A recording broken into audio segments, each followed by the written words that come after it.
Peter McCormack, who served in the Army Air Corps from February 1943 to December 1945. This interview is taking place at Peter McCormack's home. It is 2:20 p.m. on November 3rd, 2002. When and where were you born? Well, I was born in New York State on December 26, 1923. What was your education prior to the war? Prior to the war, I had 1.5 year college at St. John's University in Brooklyn.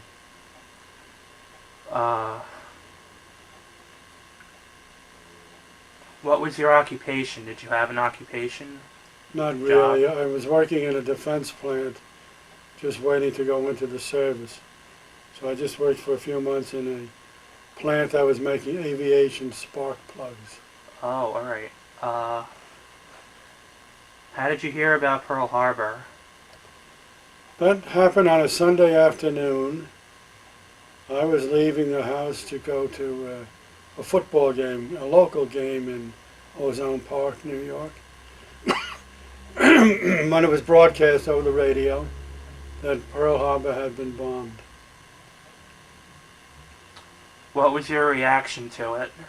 I really didn't know at the time. I realized that it was a base for the U.S. forces in Hawaii. So when I went up to the football field, we were talking about it, and then it started to seep in the importance of it, and that we would all be in the war. So people around you were sort of like anxious or angry? Well, at first they were dumbfounded that so all the attention had been on Europe up until that time, thinking that we would become involved with the war with Germany, and all of a sudden here we were bombed by Japan, and it meant that we would be going to war with Japan.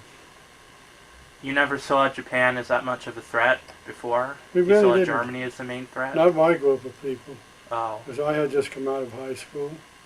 No, in fact, I was still in high school at the time. Did you see it as a big possibility that you may have to go into the war? Oh, yes. Right after Pearl Harbor, we all knew that we were going to wind up in the service. But before Pearl Harbor, did you think that you'd eventually have to go to war? No, not really. Oh. We weren't sure. When did you enter service? January 1943. I reported for active duty in February. Were you drafted or did you voluntarily enlist? Well, that's a question. I voluntarily enlisted, but I knew I was going to be drafted because I had already registered for the draft. We all had to at age 18. So I went down and volunteered for the Air Corps. Oh. And then I had to wait to be called. Okay. Why did you choose the Army Air Corps? Because I wanted to fly.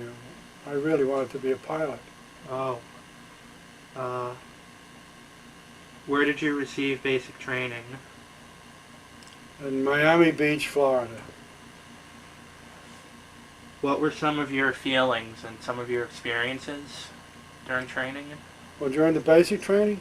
Yes. Well, we were kept very busy, acclimated to the rigors of Army life and drilling. Just changing my whole way of life. I was becoming a soldier. Oh. What were some of your experiences? Did you have many?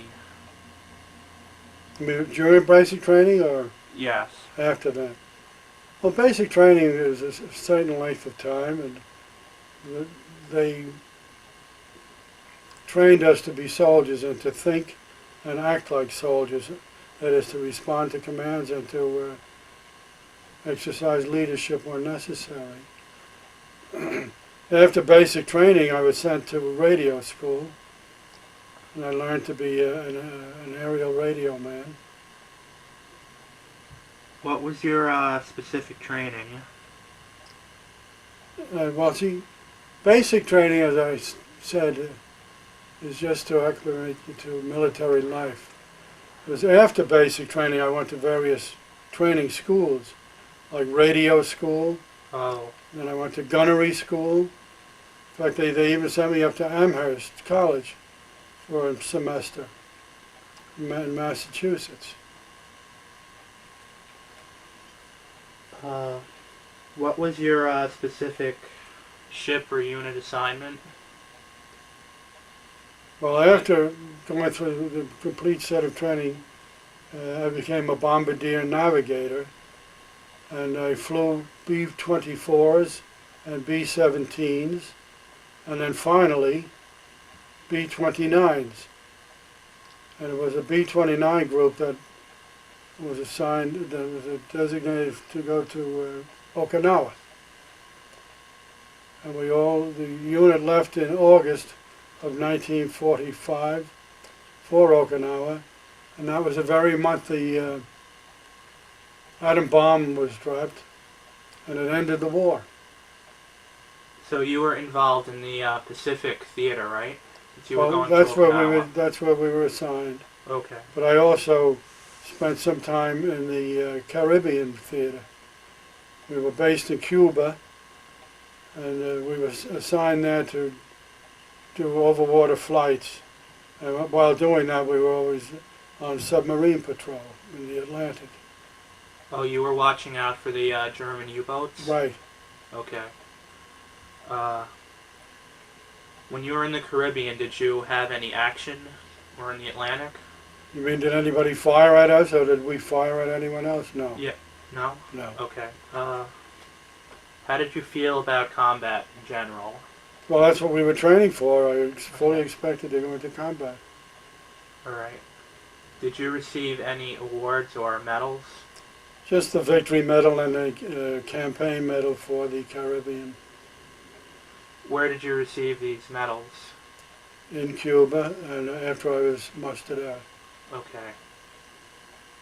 How did you keep in touch with relatives at home, and how often? By mail, I would write regularly. I would write home to my parents, to my brothers and sisters.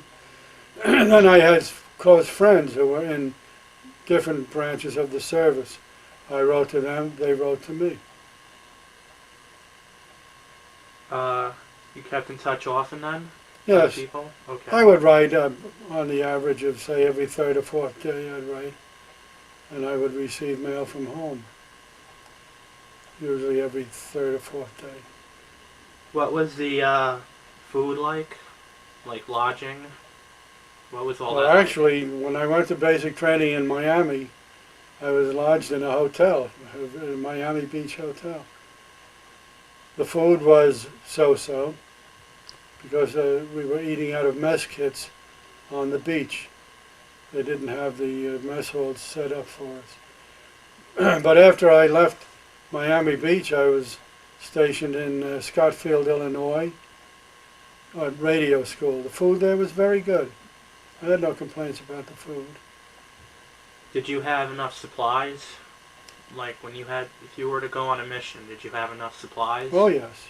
Alright. What was your most memorable experience when you were serving? Well, I suppose scoring a perfect hit with bombing would be an exciting experience, which happened on several occasions. Were you ever shot at? Not that I know of. How do you feel about your military experiences? And I enjoyed it. In fact, after receiving my commission as a second lieutenant and the war ended, I had half a mind to stay in the service. But the GI Bill was very tempting, and I wanted to finish my education. So I left the service and went to St. John's University. What did you do for entertainment? While in the service? Yes. Well, we'd go into town if we could get weekend leave, visit the different towns where we were assigned. It was educational. How were the people there? Did they treat you well? Very well. People always treated the servicemen well. How did the war change your daily routine? Like your life? How did the war Well, change that or influence it? My life was completely controlled by the military. I had to get up early in the morning and carry out whatever assignments I had, and I was confined to that type of life. How did you cope with shortages or rationing? Well, we couldn't always eat what we would like to eat. When we were on field practice and exercises, we ate what we call K rations, which were not very tempting. But overall, the food served in the mess halls was adequate and in some cases good. Did you have a lot of friends in the Yes. Army? I had a lot of friends. We had our own squadron, which most of us were tightly knit, but then we had friends in other squadrons. Did you stay in touch with a lot of these people after the war was over? For a while, but I don't know where they are now. Oh. How did In you feel? fact, I went to some of their weddings Sorry. and christenings of their children. How did you feel about the use of the atomic bomb? Well, at the time, I thought it was great. It ended the war. How did you feel about Victory in Japan Day? Excited, and I knew that it wouldn't be long before we'd be mustered out, and I'd go back to civilian life. Where were you when you found this out? Let's see, I was in Nebraska. I was assigned to an airfield in Lincoln and then Grand Island, Nebraska. And it was in the afternoon that we heard over the radio again that an atomic device had been dropped on Hiroshima in Japan. So you must have been happy? Well, everybody Or was excited and happy. When did you find out about the concentration camps in Europe? Well, When did you find out about those? I found out about those after VE Day, or just before VE Day, after the American troops had invaded the continent and found the concentration camps in Poland and in Germany. What was your general reaction to it? Well, I thought it was a terrible shame, and that somebody had to be punished. And that was eventually done with the war criminal trials. How did you learn about VE Day? VE Day. Victory in Europe Day? Yes, I was. Well, of course, I was still serving in. I was in Nebraska at the time, and it was somewhat similar to the news of the VJ Day.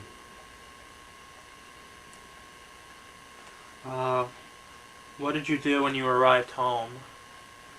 Well, I arrived home on Christmas Eve, 1945. So it was a very happy occasion for me and my family to be home on Christmas Day and to resume old friendships in the neighborhood.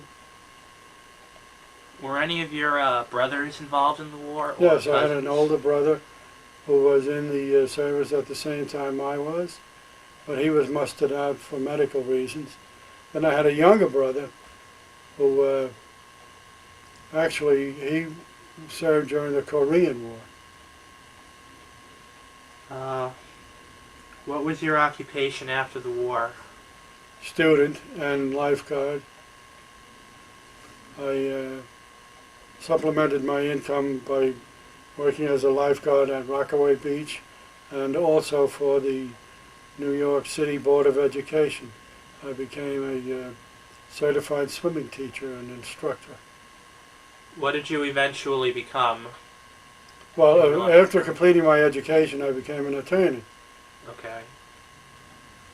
Uh, do you belong to any veteran organizations? Yes, I belong to the American Legion and the Veterans of Foreign Wars. Are you an active member of these Yes, groups? I'm active. I'm a past commander of the American Legion post to which I belonged. Have you attended any veterans reunions? Well, I march every year in the Memorial Day Parade and also in the Veterans Day Parade with my local post here in Long Beach. And in the Irish Day Parade, right? Yes, Also? right, Okay. with the veterans groups. How did your military experiences influence your life? Well, it made me, I think, more self-reliant and orderly. I like to see things in the proper place and the proper time.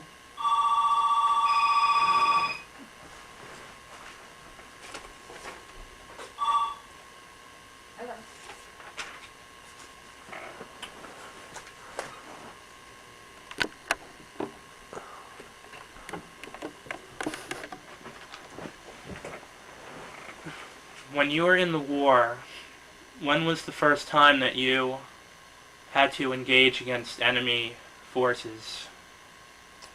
When did Well, you actually start in I the would Army? say when we were sent to the Caribbean Theater, based in Cuba, long water flights, we would, as I said earlier, we were always on the lookout for German U-boats or any kind of surface craft which would be from the enemy forces. Actually, we never engaged in any battles with the U-boat or surface craft. So there weren't that many U-boats that you found? No, Did you receive any injuries or wounds? no, Were you captured? no. Did your equipment that you have work well? Oh yes, we had first-rate equipment. How was it compared to the equipment that the enemies had? Well, as far as I know, uh, when I left the service, I was flying in B-29s, which were the super forts at the time. We had pressurized cabins. We were very comfortable. Prior to that time, when I flew in B-17s and B-24s, I had to wear very heavy woolen-lined or fleece-lined uniforms to protect us from the cold. At high altitudes, you couldn't touch metal with your bare hands, otherwise you'd be severely injured. So it was quite a step up to go into the B-29s with pressurized cabins. How many missions did you go on? Did you go on many missions? Well, practice missions, well, many missions. We flew practically every day. Mhm. So we would drop practice bombs on practice ranges. What was your unit like? Was it good? Go, what do you mean by that? Like, how were the officers? How did people treat you? Oh, very well. I was an officer myself towards the end. I was a lieutenant. And we had our own crew, and we stayed more or less together. What was your highest rank that you attained in the While Army? in the service, a lieutenant, second lieutenant. What was the most inspiring thing that you experienced during the war? The thing that most inspired you? The end of the war. The end of the war? I bet. What person or persons do you remember best from your service? Oh, I remember members of my crew, my flight engineer and the pilot and co-pilot. As we were all on the flight deck, we became very close. And then there were members of other crews who we would see on leave at the officers' club. What experience has left the greatest impression on you as a person? Well, I'd have to think about that, the greatest impression. I would say the overall Army life in the Air Force made me patient and rather able to accept adversity at times. and become more self-reliant. Did you perform any unusual service or duties? No, I wouldn't say anything. I was a member of a crew. I carried out my duties as a navigator and a bombardier.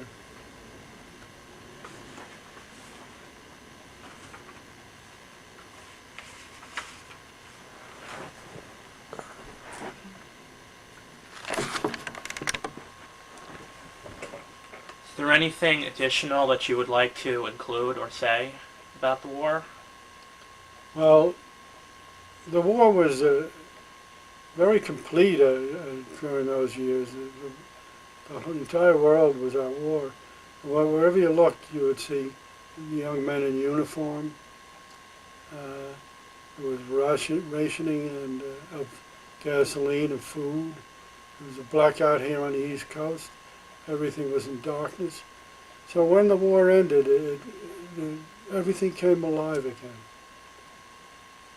That's what I remember mainly, very succinctly about World War II.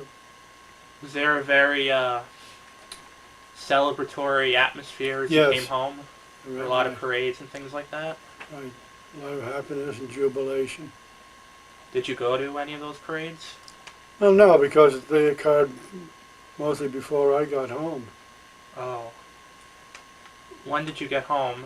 I got home December 24th of 1945, Okay. Christmas Eve. Thank you very much. It was my pleasure. I hope